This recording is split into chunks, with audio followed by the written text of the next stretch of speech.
ಬಿಸಿಲು ಬಿಸಿಲು ಬಿಸಿಲು ರಣ ಭಯಂಕರ ಬಿಸಿಲು. ಮನೆಯಿಂದ ಹೊರಗಡೆ ಬರೋದಕ್ಕೆ ಜನ ಹೈರಾಣಾಗ್ತಾ ಇದ್ದಾರೆ.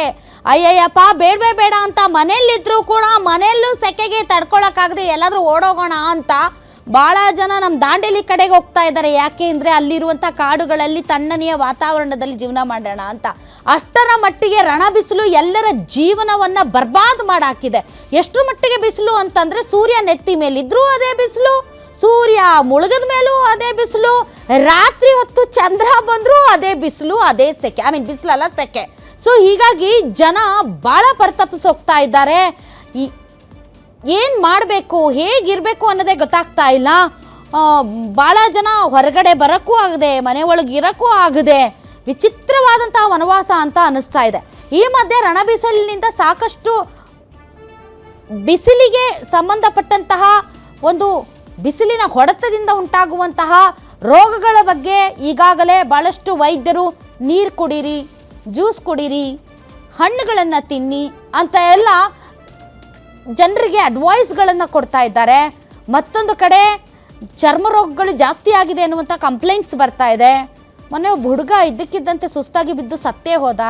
ಅದಕ್ಕೆ ನಿಜಕ್ಕೂ ಬಿಸಿಲು ಕಾರಣನಾ ಅನ್ನೋದ್ರ ಬಗ್ಗೆ ಇನ್ನೂ ಅಧಿಕೃತವಾದಂಥ ಮಾಹಿತಿ ಬಂದಿಲ್ಲ.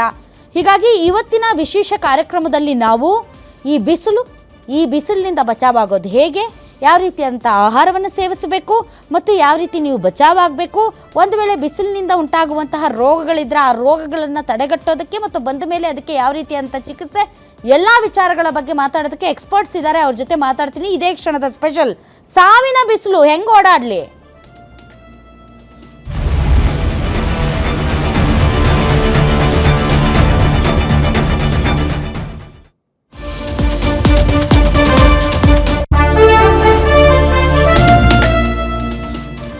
ಮರಣದ ರಣಬಿಸಿಲು, ರಾಜ್ಯದಲ್ಲಿ ಬೇಸಿಗೆಯ ಬರಸಿಡಿಲು, ಕರ್ನಾಟಕ ಆಯ್ತು ಕಾದ ಕಬ್ಬಿಣ, ಸಾವಿನ ಧಗೆಗೆ ಕಂಗೆಟ್ಟ ಜನ, ಮುಂಜಾನೆಯಿಂದಲೇ ರಣ ಉಷ್ಣಾಂಶ, ಬದುಕು ಕಷ್ಟ ಕಷ್ಟ, ಹೀಟ್ ವೇವ್ ಅಬ್ಬರ, ಸನ್ಸ್ಟ್ರೋಕ್, ಇದು ಸಾವಿನ ಬಿಸಿಲು.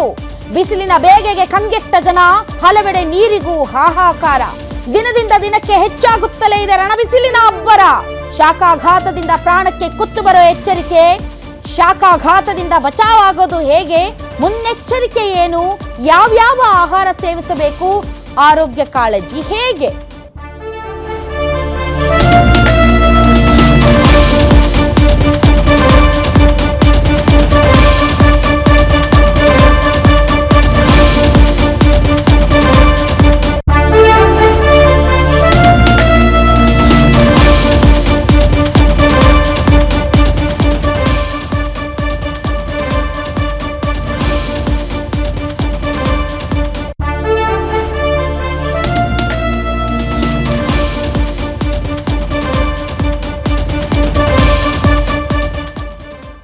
ಬೀದರ್, ರಾಯಚೂರು, ಗುಲ್ಬರ್ಗಾ ಪರಿಸ್ಥಿತಿ ಹೇಳೋದೇ ಬೇಡ. ಪಾಪ ಅಲ್ಲಿ ಜನ ರಣಬಿಸಿಲಿಗೆ ತತ್ತರಿಸಿ ಹೋಗಿದ್ದಾರೆ.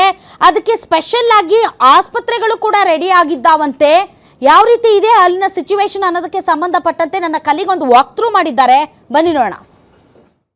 ಬಿಸಿಲ್ನಾಡಂದೇ ರಾಯಚೂರಿನ ಹೆಸರುವಾಸಿಯಾಗಿರುವಂತಹ ಜಿಲ್ಲೆಯಲ್ಲಿ ಸಾಕಷ್ಟು ಬಿಸಿಲಾಗಿರುವಂತ ಹಿನ್ನೆಲೆಯಲ್ಲಿ 44% ತಾಪಮಾನ ಇರುವಂತ ಹಿನ್ನೆಲೆಯಲ್ಲಿ ಸಾಕಷ್ಟು ಮಕ್ಕಳಿಗೂ ಕೂಡ ಆರೋಗ್ಯದಲ್ಲಿ ಸಮಸ್ಯೆ ಆಗಿರುವಂತದ್ದು. ಇವತ್ತು ನಾವು ರಾಯಚೂರಿನ ರಿಮ್ಸ್ ಆಸ್ಪತ್ರೆಯಲ್ಲಿ ಇದ್ದೀವಿ. ಮಕ್ಕಳ ನಿಗಾ ಘಟಕದಲ್ಲಿ ಕೂಡ ಇರುವಂತದ್ದು. ಆದ್ರೆ ಮಕ್ಕಳ ನಿಗಾ ಘಟಕದಲ್ಲಿ ಸಾಕಷ್ಟು ಏನು ಇಲ್ಲಿರುವಂತ ಮಕ್ಕಳಿಗೆ ಕೂಡ ಹುಟ್ಟಿದ ನವಜಾತ ಶಿಶುಗಳಿಗೆ ಏನ್ ಸಾಕಷ್ಟು ಬಿಸಿಲಿನಿಂದಾಗಿ ಸಾಕಷ್ಟು ರೋಗಗಳಿಗೂ ಕೂಡ ತುತ್ತಾಗಿ ಇವತ್ತು ಇಲ್ಲಿ ಐಸಿಯುನಲ್ಲಿಯೂ ಕೂಡ ಮಕ್ಕಳು ಚಿಕಿತ್ಸೆಯನ್ನು ಕೂಡ ಪಡಿತಾ ಇರುವಂತದ್ದು. ಯಾಕಂತಂದ್ರೆ ಮಕ್ಕಳಿಗೆ ಸರಿಯಾದ ರೀತಿಯಾದಂತ ಇಲ್ಲಿ ಆರೋಗ್ಯದಲ್ಲಿ ಇರದೇ ಕಾರಣದಿಂದಾಗಿ ಸಾಕಷ್ಟು ಸಮಸ್ಯೆಗಳು ಕೂಡ ಕಂಡಿರುವ ಇದರ ಜೊತೆಗೆ ಇಲ್ಲಿರುವಂತ ಸೂಕ್ಷ್ಮ ನಿಗಾ ಘಟಕದಲ್ಲಿಯೂ ಕೂಡ ಎಲ್ಲ ರೀತಿಯಾದಂತ ಚಿಕಿತ್ಸೆಗಳಿಗೂ ಕೂಡ ಇಲ್ಲಿರುವಂತ ವೈದ್ಯರಾಗ್ಲಿ ಇಲ್ಲಿರುವಂತ ಸಿಬ್ಬಂದಿಗಳು ಕೂಡ ಎಲ್ಲ ರೀತಿಯಾದಂತ ನೋಡ್ಕೊಳ್ತಾ ಇದ್ದಾರೆ. ಇದರ ಜೊತೆಗೆ ಏನು ಸರಿಯಾದ ರೀತಿಯಾದಂತ ಬೇಸಿಗೆ ಸಮಯದಲ್ಲಿ ಮಕ್ಕಳನ್ನ ಯಾವ ರೀತಿಯಾಗಿ ಮೇಂಟೆನೆನ್ಸ್ ಮಾಡಬೇಕು ಅನ್ನುವಂತ ನಿಟ್ಟಿನಲ್ಲಿ ವೈದ್ಯರು ಹೇಳುವಂತ ಸಂದರ್ಭದಲ್ಲಿ ಆದ್ರೆ ಕೆಲವು ತಾಯಂದಿರು ನಿರ್ಲಕ್ಷ್ಯ ಮಾಡದಂತ ಹಿನ್ನೆಲೆಯಲ್ಲಿ ಕೂಡ ಇವತ್ತು ಮಕ್ಕಳು ನೇರವಾಗಿ ಆಸ್ಪತ್ರೆಗೆ ದಾಖಲಾಗುವಂತ ದುರ್ಸ್ಥಿತಿ ಕೂಡ ಎದುರಾಗಿರುವಂತದ್ದು. ಇದರ ಜೊತೆಗೆ ನಮ್ಮ ಜೊತೆಗೆ ಕೂಡ ಮಕ್ಕಳ ತಜ್ಞರು ಕೂಡ ನಮ್ಮ ಜೊತೆಗೆ ಇದ್ದಾರೆ. ಅವ್ರನ್ನೇ ಮಾತಾಡಿಸುವಂತ ಪ್ರಯತ್ನ ಮಾಡ್ತೀನಿ. ಸರ್, ಇವಾಗ ಈ ರೋಗ ಯಾಕೆ ಬರುತ್ತೆ ಸರ್ ಬೇಸಿಗೆ ಕಾಲದಲ್ಲಿ ಅಂತ? ಇದು ತಾಪಮಾನ ಹೆಚ್ಚಿಗಾದ್ರೆ ಎಸ್ಪೆಷಲಿ ನಮ್ಮ ನಾರ್ತ್ ಕರ್ನಾಟಕ ಅಲ್ಲಿ ರಾಯಚೂರು ಗುಲ್ಬರ್ಗಾ ಜಿಲ್ಲೆಯಲ್ಲಿ ಬೀದರ್ ಆಗ್ಲಿ ತಾಪಮಾನ ಹೆಚ್ಚಿಗಾದ್ರೆ ನಮ್ಮ ಬಾಡಿ ಟೆಂಪರೇಚರ್ ನಾರ್ಮಲ್ 37.6 ಅಂತೀವಿ. ಅದಕ್ಕೂ ಹೆಚ್ಚಿ ಹೊರಗಿನ ಟೆಂಪರೇಚರ್ 44-45 ಅಂತಂದ್ರೆ ನಾವು ತಡ್ಕೋಬಹುದು, ಮಕ್ಳು ತಡ್ಕೊಳಕ್ ಆಗೋದಿಲ್ಲ. ಎಸ್ಪೆಷಲಿ ನವಜಾತ ಶಿಶುಗಳಲ್ಲಿ ನೀರಿನಂಶ ಕಡಿಮೆ ಆಗ್ಬೋದು, ತಾಯಿ ಸ್ತನಪಾನ ಸರಿಯಾಗಿ ಮಾಡಿರ್ಬೋದು, ಹೊರಗಿನ ತಾಪಮಾನಕ್ಕೂ ಹೆಚ್ಚಿಗೆ ಮನೆ ತಾಪಮಾನನು ಫ್ಯಾನ್ ಇರ್ಲಿಕ್ಕಿಲ್ಲ. ಗ್ರಾಮೀಣ ಭಾಗದಲ್ಲಿ ಫ್ಯಾನು ಕೂಲರ್ ಏನೇ ಇರಲಿ ಯಾವ ವ್ಯವಸ್ಥೆನೂ ಇರಲ್ಲ. ಅಂತ ಸಂದರ್ಭದಲ್ಲಿ ಇಂಥ ನವಜಾತ ಶಿಶುಗಳು ಡಿಹೈಡ್ರೇಷನ್ ಫೀವರ್ ಇಂದ ಬೆಳೆಸ್ತಾರೆ. ಆ ಡಿಹೈಡ್ರೇಷನ್ ಫೀವರ್ನ 48 hours ಅಲ್ಲಿ ಇಮಿಡಿಯೇಟ್ ಆಗಿ ಮೆಡಿಕಲ್ ಅಟೆನ್ಷನ್ಗೆ ಬಂದ್ರೆ ಇಮಿಡಿಯೇಟ್ ಟ್ರೀಟ್ಮೆಂಟ್ ಮಾಡ್ತೀವಿ, ಆರಾಮಾಗಿ ಹೋಗುತ್ತೆ. ಅದೇ ಹಂಗೆ ಕಂಟಿನ್ಯೂ ಮಾಡಿತ್ತಂದ್ರೆ ಅದನ್ನ ಜೀವಕ್ಕೆ ಅಪಾಯ ಆಗ್ಬೋದು, ಕಿಡ್ನಿಗೂ ತೊಂದರೆ ಆಗ್ಬೋದು, ಮೆದುಳಿಗೆ ತೊಂದರೆ ಆಗ್ಬೋದು, ಉಪ್ಪಿನಂಶ ಜಾಸ್ತಿ ಆಗಿ ಸುಮಾರು ತೊಂದರೆಗಳು ಆಗ್ತವೆ.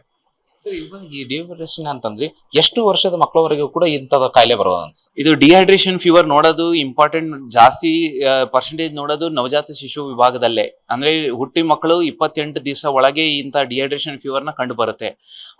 ಈಗ ಸದ್ಯ ನಮ್ಮ ಹತ್ರ 5-10 ಮಕ್ಕಳು ದಿನ ಡಿಹೈಡ್ರೇಷನ್ ಫೀವರ್ ಅಂತಾನೆ ಅಡ್ಮಿಟ್ ಆಗ್ತಾರೆ.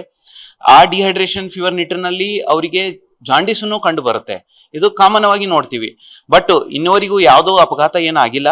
48 hours 48 ತಾಸದಲ್ಲಿ ಅವರಿಗೆ ಆರೈಕೆ ಮಾಡಿ ಎಲ್ಲ ಸುಧಾರಿಸ್ಕೊಂಡು ಅಲ್ಲಿ ಚೆನ್ನಾಗಿ ಡಿಸ್ಚಾರ್ಜ್ ಮಾಡಿ ಮನೆಗೆ ಕಳಿಸಿದ್ದೀವಿ. ಯಾವುದೋ ಇನ್ನಿವರೆಗೂ ಯಾವುದೋ ಅಪಘಾತ ಯಾವುದು ಕಂಡು ಬಂದಿಲ್ಲ. ಮಕ್ಕಳಿಗೆ ಪೋಷಕರು ಚೆನ್ನಾಗಿ ಕರೆಕ್ಟಾಗಿ ನೋಡ್ಕೋಬೇಕು, ಮನೆಗೆ ಕರೆಕ್ಟಾಗಿ